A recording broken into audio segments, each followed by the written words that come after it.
नमस्कार, कैसे हैं आप सभी लोग। चलिए आइए हम नीति आयोग को पढ़ेंगे। एमपीपीएससी की सीरीज शुरू की है। यूनिट 10 में हमने 2 टॉपिक को कंप्लीट किया है। आज हम नीति आयोग को करते हैं।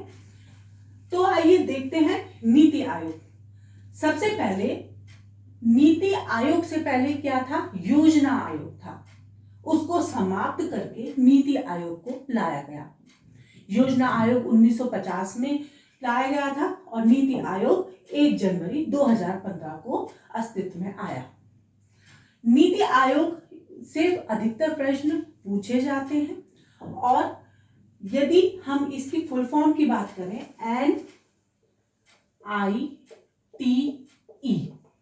National institution for transforming India.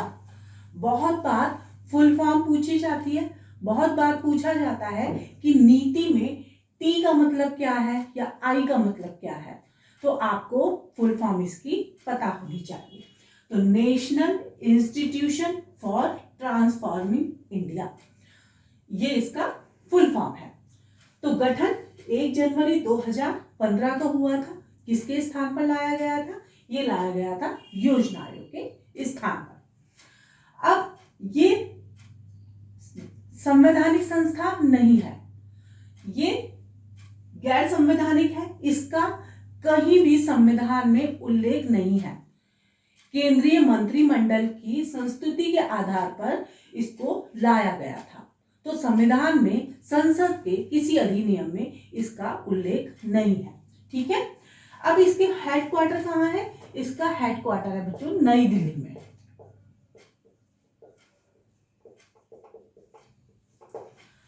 संरचना की बात करें तो अध्यक्ष कौन होते हैं? इसके अध्यक्ष होते हैं प्रधानमंत्री।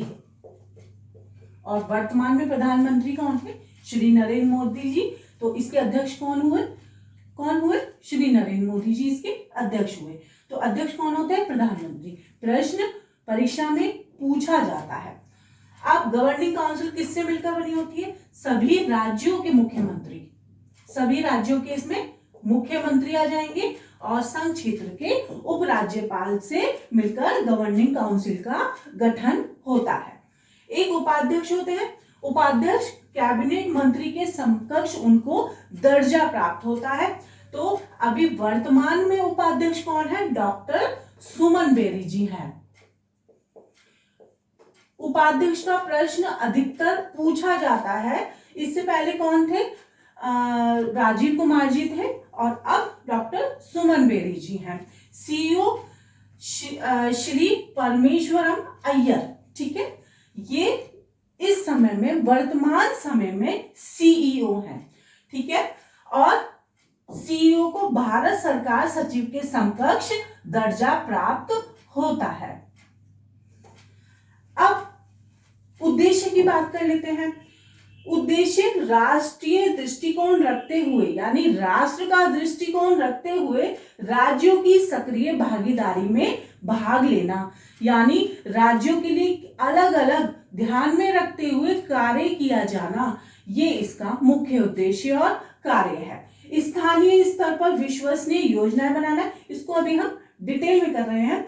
स्थानीय स्तर पर विश्वसनीय योजनाएं बनाया जाना, जैसे पहले क्या था? योजना आयोग था। क्या था? योजना आयोग था।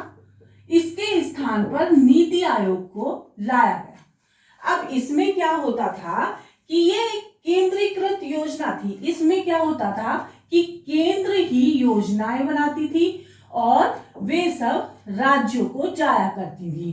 ठीक है, और राज्यों के बाद कहां पर लागू की जाती थी? ग्राम स्तर पर, ब्लॉक स्तर पर ये लागू की जाती थी। तो सभी राज्यों को ये योजना, यानी केंद्र पंचवर्षीय योजना के अंतर्गत जो योजनाएं बनाता था और पंचवर्षीय योजना में जो योजनाएं लागू की जाती थी या जो भी उनके लिए आयाम बनाए जाते थे, वो सब ग्राम स्तर पर, स्थानीय स्तर पर लागू होते थे।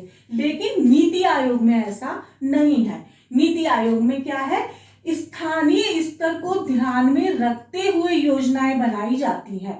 तो यानी नीति आयोग केंद्र, जो योजना आयोग था वो केंद्रीकृत था और नीति आयोग विकेंद्रीकृत है, यानी संघ और राज्यों की भागीदारी इसमें देखने को मिलती है।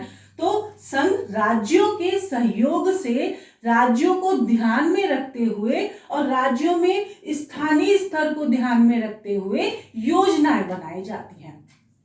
अब ये देखिए, जैसे पहले क्या होता था, योजना आयोग जैसे पंचवर्षीय योजना बना दी गई, फिर उसकी जो भी योजना लागू की गई वो सब, जैसे किस विकास दर लागू की गई कि इतने % विकास दर होनी चाहिए। अब कोई किसी स्थानीय स्तर की, ग्राम स्तर की उतनी है, जैसे केरल में, अगर केरल की बात की जाए, जैसे साक्षरता 80% निर्धारित कर दी गई है।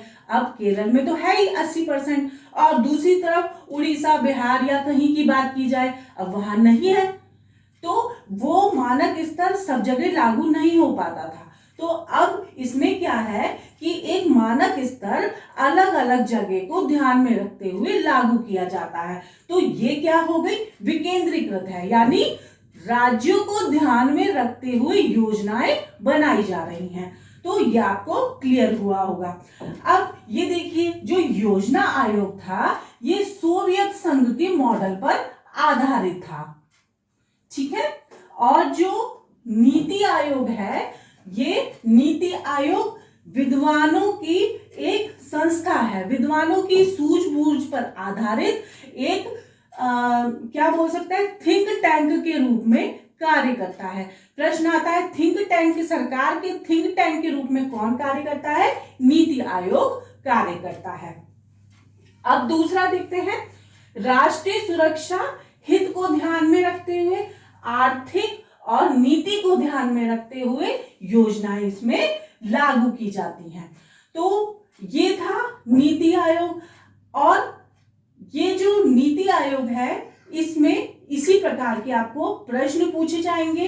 नीति आयोग से पहले कौन सा आयोग था, जो योजना आयोग था, इसमें राष्ट्रीय विकास परिषद एक अनुमोदित संस्था थी, लेकिन नीति आयोग में ऐसी कोई संस्था नहीं है। नीति आयोग अपने अनुसार, अपने राज्यों के अनुसार या विद्वानों की परामर्श समिति के अनुसार कार्य करता है, जिसको जैसी जरूरत होती है।